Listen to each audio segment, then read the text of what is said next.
அன்பு ஊடக நண்பர்களுக்கு வணக்கம். இன்று ரோட்டரி சங்க நிகழ்ச்சிக்காக மதுரைக்கு வருகை தந்திருக்கின்றேன்.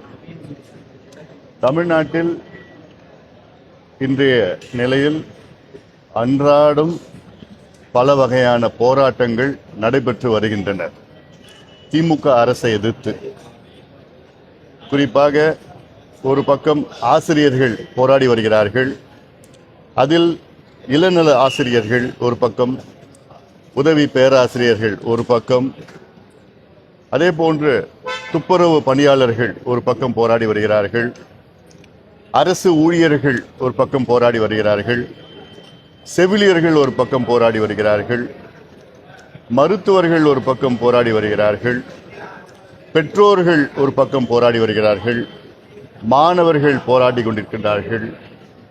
பெண்கள் மதுக்கடைக்கு எதிராக போராடி கொண்டிருக்கின்றார்கள். இப்படி தமிழ்நாட்டில் அனைத்து தரப்பு மக்கள், விவசாயிகள் உள்ளிட்ட அனைத்து தரப்பு மக்களும் திமுக அரசை எதிர்த்து போராடி வருகிறார்கள். அன்றாட போராட்டம். திமுக மீது மிகுந்த கோபத்தில் இருக்கின்றார்கள். இவர்கள் கொடுத்த வாக்குறுதிகள் வெறும் 13 விழுக்காடு தான் நிறைவேற்றியிருக்கின்றார்கள். ஆக அனைத்து மக்களும் திமுகவுக்கு எதிராக வாக்களிக்க முடிவு செய்துவிட்டார்கள். வருகின்ற சட்டமன்ற தேர்தலில் திமுக படுதோல்வி அடையும், மாற்று கருத்து கிடையாது. அதே போன்று தமிழ்நாட்டில் கடந்த 2 ஆண்டுகளாக வேளாண் துறை வளர்ச்சி மைனஸில், அது வளர்ச்சின்னு சொல்ல முடியாது, மைனஸில் இருக்கிறது. கடந்த ஆண்டு -3.8%, இந்த ஆண்டு -1.8%. இப்படி எந்த ஆட்சியிலும் இப்படி இருந்தது கிடையாது. இதே நேரத்தில் உழவர்கள் அவருடைய பயிர் இழப்பீடுக்கு, கடந்த ஆண்டு நாசமடைந்த பயிருக்கு இன்னைக்கு வரைக்கும் இழப்பீடு கிடைக்கல, ஓராண்டு ஆகியும். அதாவது இங்கே தமிழ்நாட்டில் ஒரு நிர்வாகம்னு எதுவுமே கிடையாது. முதலமைச்சருக்கு என்ன நடக்குதுன்னே தெரியாது. கடனை மட்டும் வாங்கியிருக்கிறாங்க அதிகமாக. 9,55,000 கோடி கடன். அதாவது இந்தியாவிலேயே அதிக கடன் வாங்கின மாநிலம் தமிழ்நாடு. இந்தியாவிலேயே அதிக வட்டி கட்டுகின்ற மாநிலம் தமிழ்நாடு. 62,000 கோடி ஆண்டிற்கு வட்டி கட்டி கொண்டிருக்கின்றார்கள். இதற்கு பிறகுதான் உத்தரப்பிரதேசம் தமிழ்நாட்டின் மக்கள் தொகையில் 3 பங்குக்கு மேல். ஆனால் அந்த கடனை எதற்கு வாங்குகின்றார் என்றால் அன்றாட செலவுக்காக. இது எவ்வளோ கொடுமை! இது ஒரு கடன் வாங்கிறது, அதில் கேபிட்டல் இன்வெஸ்ட்மெண்ட் இருக்கணும் அதில். ஆனால் அதை விட்டு அன்றாட செலவு, இப்போ ஒரு உதாரணம் நான் சொல்கிறேன். ஒருத்தர் வீடு கட்டுறாருன்னா அந்த வீடு கட்டுவதற்கு கடன் வாங்கலாம். ஆனால் அந்த வீட்டுக்குள்ளே வாழ்வதற்கு கடன் வாங்கக்கூடாது. சாப்பிட்றதுக்கு, தூங்குறதுக்கு, படுக்கிறதுக்கு, குளிக்கிறதுக்கு கடன் வாங்கக்கூடாது. அதுதான் தமிழ்நாடு செஞ்சுட்டு இருக்கு. ஆனால் இவங்களுக்கு நிர்வாகம் என்னன்னு தெரியல. அந்த பணத்தை வச்சு கொள்ளடிச்சிட்டு இருக்காங்க. எதுவுமே கட்டுமானங்கள் எங்கேயும் கிடையாது தமிழ்நாட்டில். எங்கே பார்த்தாலும் ஏன்னா இவங்க ஆட்சி வருவதற்கு முன்பு 4,30,000 கோடி கடன் இருந்தது இவங்க ஆட்சி வருவதற்கு முன்பு. இன்னைக்கு 9,55,000 கோடி, 9,55,000 கோடி.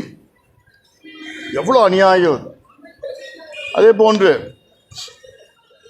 எல்லாமே ஊழல் தான். மணல் கொள்ளையில் ஊழல். இப்போ இடிக்கு தமிழ்நாடு அரசுக்கும் அது ஒரு பெரிய ஒரு லிஸ்ட்டு கொடுத்துருக்காங்க, இவ்வளோதான் நடந்திருக்குன்னு. ஆனால் தமிழ்நாடு அரசு அதை பற்றியெல்லாம் கவலை இல்லை. அவங்க உச்சநீதிமன்றம் மேல்முறையீடு செஞ்சு அதுக்கு விசாரணை வரக்கூடாதுன்னு தடை. கனிம வள கொள்ளைன்னு அவங்க பல முறை சொல்லியிருக்கிறேன். ஒரு காட்ஃபாதர் இந்த தென் மாவட்டத்தில் இருக்கிறார். அவர் தான் எல்லாத்துக்கும் பாதுகாவலர், பெரிய பொறுப்பில் இருக்கிறார். நடந்துட்டு இருக்குது. நான் போய் கடந்த 100 நாட்கள் நடைப்பயணம் முடித்ததுக்கு பிறகு கொஞ்சம் கம்மியாக இருக்குது. நான் சொல்லுவேன், கொஞ்சம் கம்மியாக இருக்குதா? கொஞ்சம். ஆனால் அதை பற்றி, அதாவது மேற்கு தொடர்ச்சி மலை நமக்கு ஒரு வரம். அந்த மலையை ஒழித்து அதை எல்லாம் நாசப்படுத்திட்டு போகணுன்னு ஒரு முடிவில் இருக்கிறாங்க. ஆனாலும் உறுதியாக சிபிஐ விசாரணை அவசியமாக வரும், மாற்று கருத்து கிடையாது. அதில் அவ்வளோ லஞ்சம், அவ்வளோ ஊழல் அன்றாடம் நடந்துட்டு இருக்குது திமுகவில். சமூக நீதின்னு பேசுவதற்கு திமுகவுக்கு தகுதி கிடையாது, தகுதி இழந்துட்டார்கள். ஏன்னா அடிப்படையில் தமிழ்நாட்டில் சாதிவாரி கணக்கெடுப்பு நடத்தணும். அதை நடத்தி 69 விழுக்காடு இடஒதுக்கீடை பாதுகாக்கணும். அது மட்டும் இல்லை, தமிழ்நாட்டில் உள்ள கிட்டத்தட்ட 365 சாதிகள் சமுதாயங்களுக்கு நியாயம் கிடைக்கணும், நீதி கிடைக்கணும். யார் யாருக்கு இடஒதுக்கீடு மூலமாக வேலை கிடைக்கலையோ, இடஒதுக்கீடு மூலமாக படிப்பு கிடைக்கலையோ அவர்களை கண்டறிந்து அவர்களுக்கு படிப்பு, வேலை, பொருளாதார முன்னேற்றம், வீடு கட்டி கொடுக்கறது, கடன் கொடுக்கறது, இதெல்லாம் கணக்கெடுப்பு நடத்தினா தான் கிடைக்கும், தெரியும். அந்த கணக்கு எடுப்பை கூட நான் நடத்த மாட்டேன் என்று சொல்லுகின்ற ஒரு முதலமைச்சர் நீங்கள் பார்த்துருக்கீங்களா?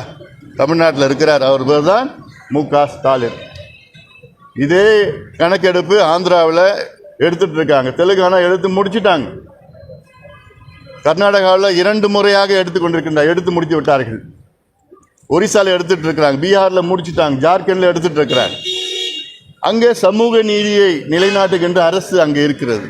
ஆனால் தமிழ்நாட்டில் சமூக அநீதி, பேர் மட்டும்தான். நாங்கள் தந்தை பெரியாருடைய வாரிசுன்னா பேசிட்டு இருக்காங்க. தந்தை பெரியாரோட பேரை கூட சொல்றது தகுதி இல்லாதவர்கள். எவ்வளோ ஒரு அநீதி நடக்குது. கர்நாடகா உயர்நீதிமன்றம் தெளிவான ஒரு தீர்ப்பு வழங்கியிருக்கிறார்கள் 2 மாதத்திற்கு முன்பு. என்னன்னு, மத்திய அரசு மட்டுமில்ல, மாநில அரசுகளும் சாதிவாரி கணக்கெடுப்பு நடத்தலாம், அதில் வைத்து திட்டங்களை கொடுக்கலாம் என்று தெளிவான தீர்ப்பை வழங்கியிருக்கிறார்கள். ஆனால் ஸ்டாலின் அவர்கள் எங்களுக்கு அதிகாரம் இல்லை, எங்களுக்கு இது இல்லை, அது இல்லைன்னு பொய்யை சொல்லி இருக்கிறார்.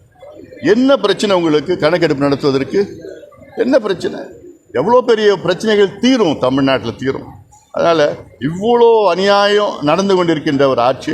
இதில் என்ன ஒன்று பார்த்தா, தொழில் முதலீடு வந்துடுச்சின்னு ஒரு பொய்யான தகவலை வெளியில் பரப்பி, அதுக்கு பிறகு நான் ஒரு ஆவணத்தை தயார் பண்ணி அதில் வெளியிட்டேன். சென்னையில் வெளியிட்டதுக்கப்புறம் இப்போ அடங்கிட்டு வாயை யாருக்கும் திறக்கிறது இல்லை. இப்போ 11,32,000 கோடி முதலீடு வந்துடுச்சு, 34 லட்சம் பேருக்கு வேலை கிடைச்சிடுச்சின்னு சொல்லி இந்த பொய்யை முதலமைச்சரும் தொழிலமைச்சரும் நிதியமைச்சரும் தொடர்ந்து சொல்லிட்டு வந்திருந்தாங்க.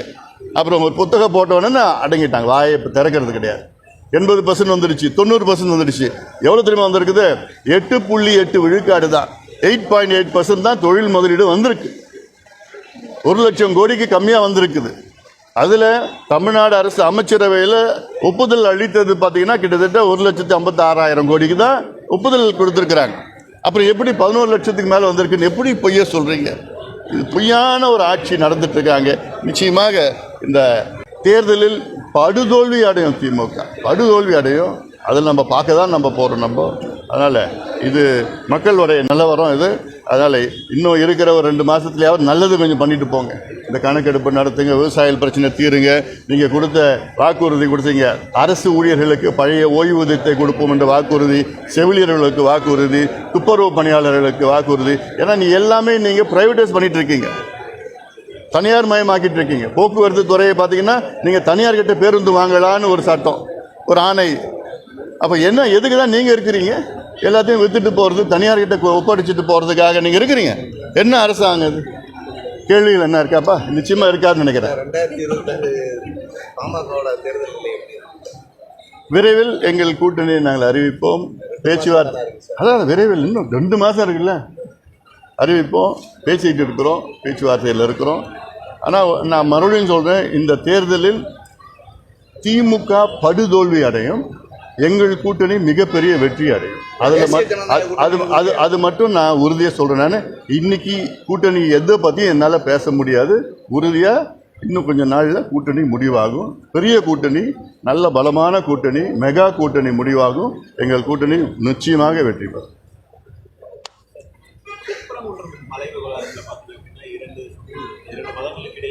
உள்ளூர் மக்கள் அமைதியாக தான் இருப்பா அப்படின்னு சொல்றாங்க. ஆனால் இந்த தீபம் ஏற்றப்படாதது தான் ஒரு பெரிய உத்தரவு, நீதிமன்ற உத்தரவு அதை செய்யலை அப்படின்னு சொல்லி அரசு சொல்லி கோவில் நிர்வாகிகளை பகிரங்கமாக குற்றச்சாட்டு தொடர்ந்து வந்துகிட்டே இருக்கு.